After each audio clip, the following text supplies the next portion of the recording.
Oi, tudo bem? Eu sou Bruno Maeda Fusicima, sou fellow aqui da imagem cardiovascular do INCOR. Vou conversar com vocês um pouquinho hoje sobre a tomografia computadorizada na estenose aórtica.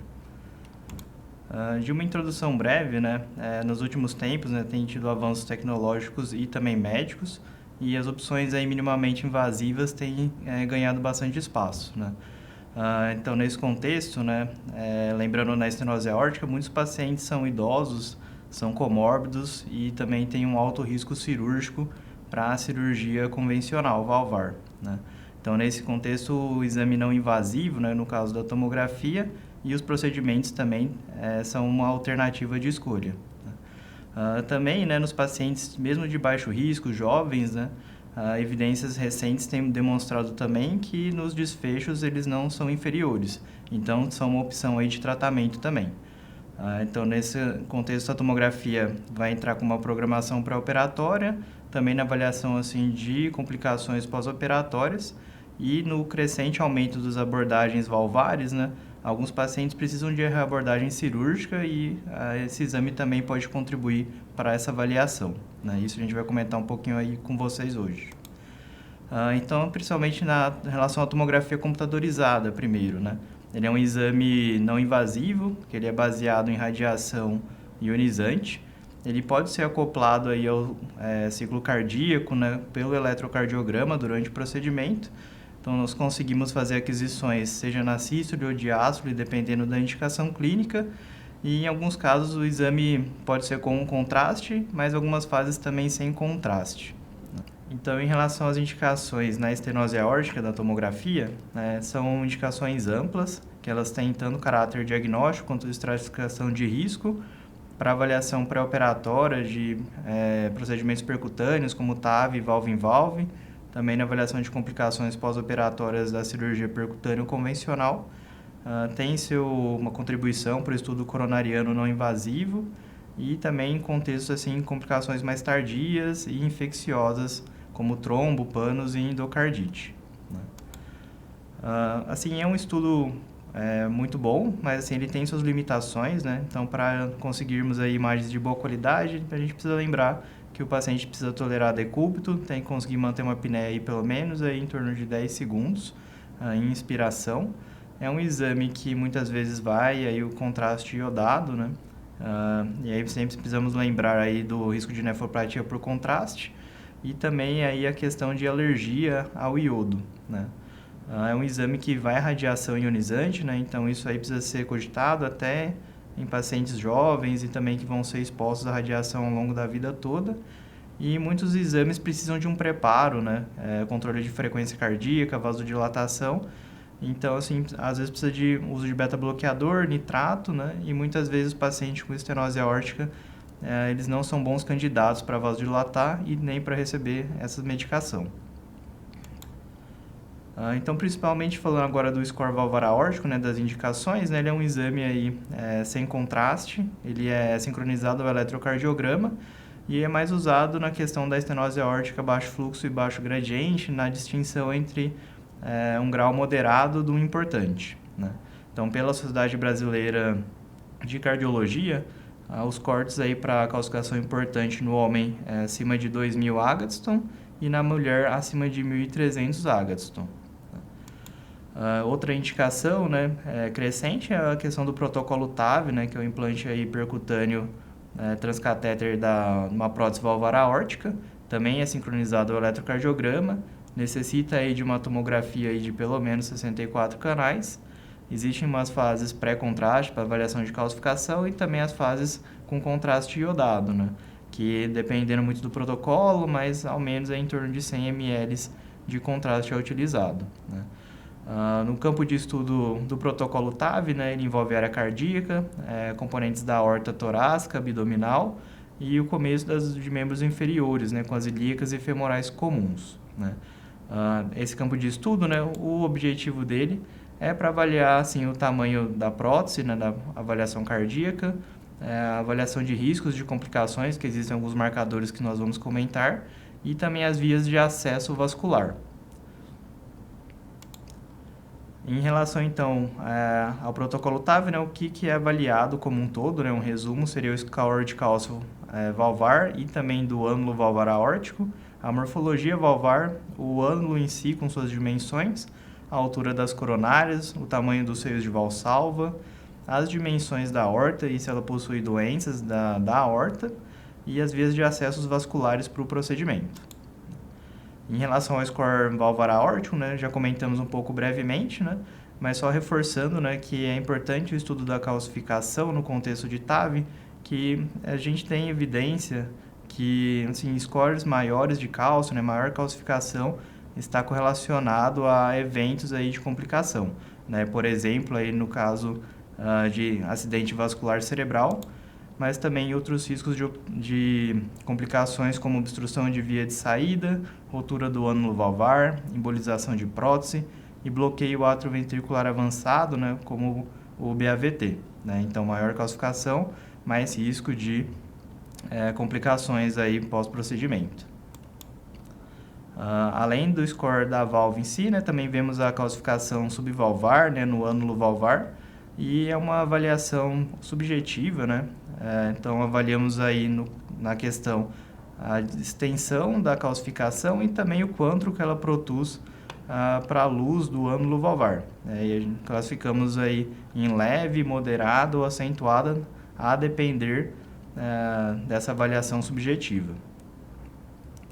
Em relação à morfologia valvar, né, avaliamos assim a questão da válvula em si, se ela é o número de folhetos, né, se ela é bivalvularizada, se ela é trivalvularizada, se existe algum grau de fusão comissural parcial ou completa, a calcificação, como já abordamos antes, se existe espessamento de folheto e também as estruturas adjacentes aí à válvula aórtica, né, para conseguirmos programar o procedimento.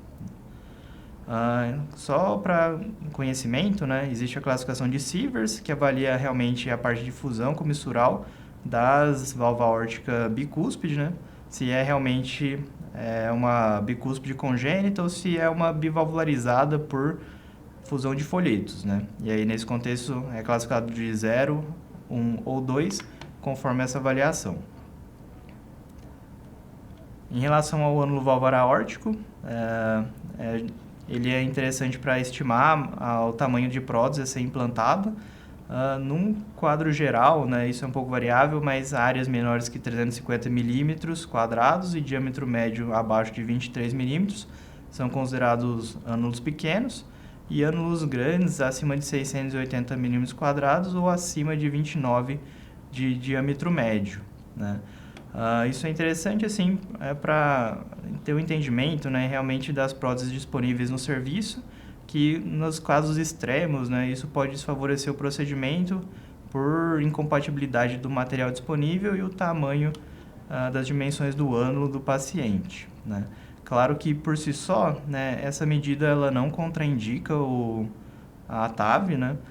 Por exemplo, no Viva Trial, um estudo recente com contribuição aqui do INCOR, envolvendo a equipe de válvula e hemodinâmica, né?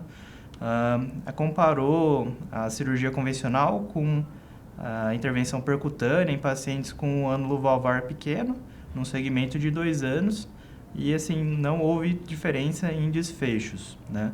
Então, não por si só isso não contraindica, mas é algo interessante a ser avaliado para ter uma programação específica para esse tipo de paciente.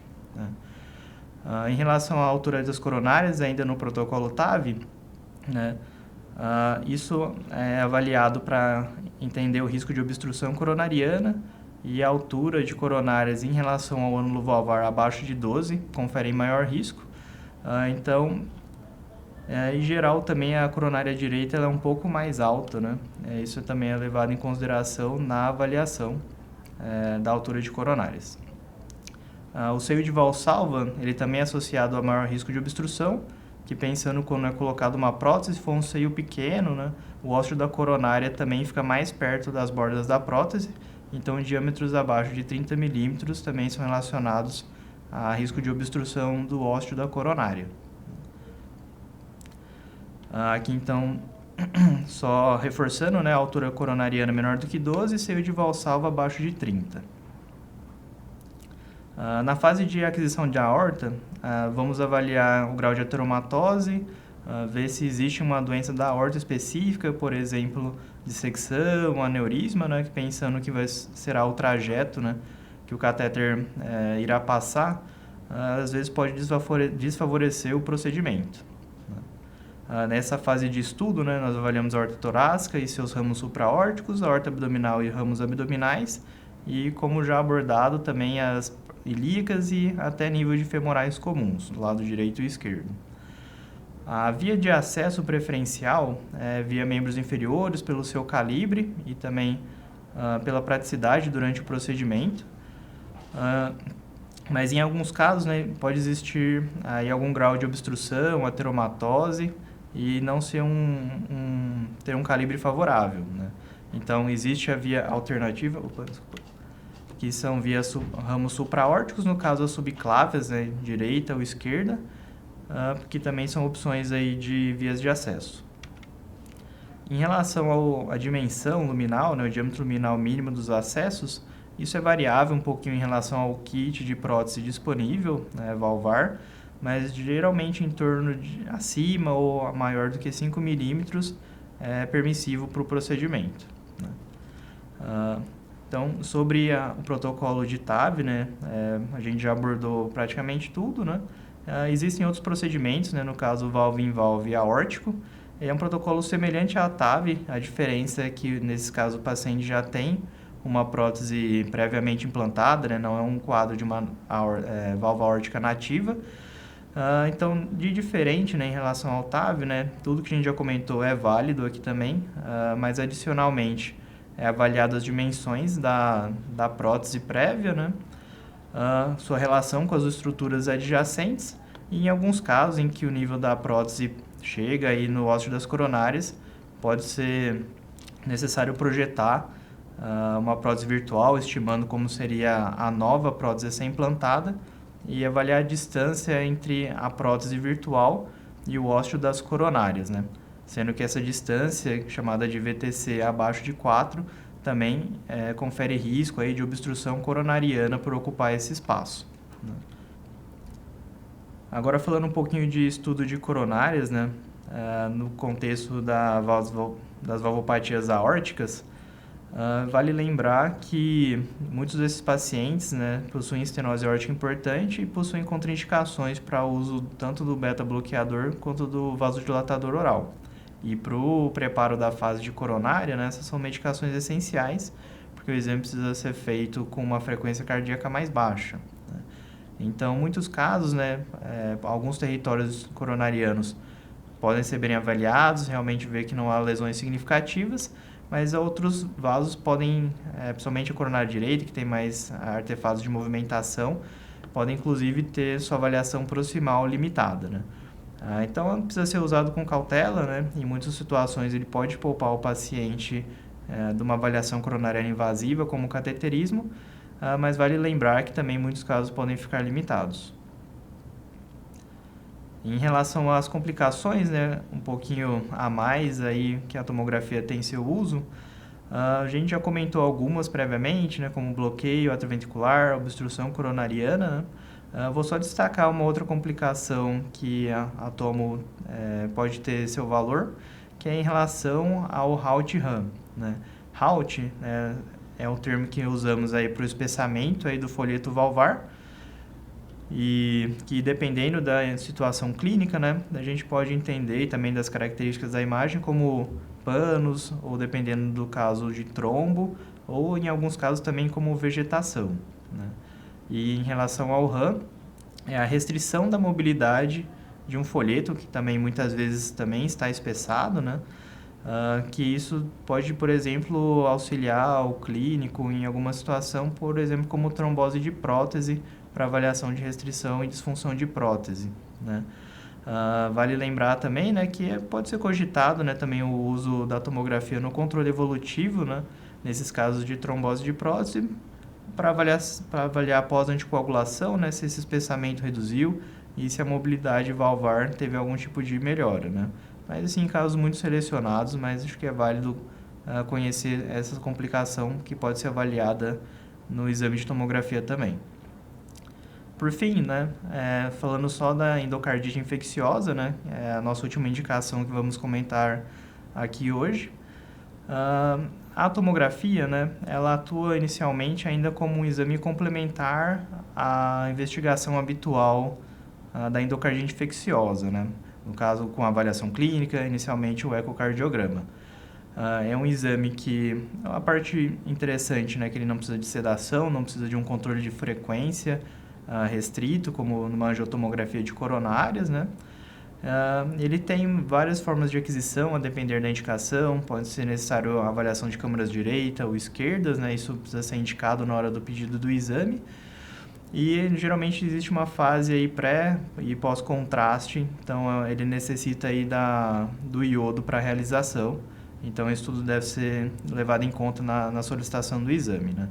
É um exame, então, atualmente, né, que ele é muito interessante para complicações, para valvares, né? Então, ele é interessante para ver vegetações grandes, né, para avaliar de abscessos para valvares, né?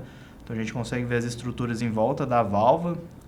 Avaliação também de pseudoaneurismas, que podem surgir aí como complicação da endocardite e sugerir mais fortemente aí uma intervenção cirúrgica, né? Só que ele não é tão bom, né, para vegetações pequenas, para avaliação de fluxos e fístulas, né?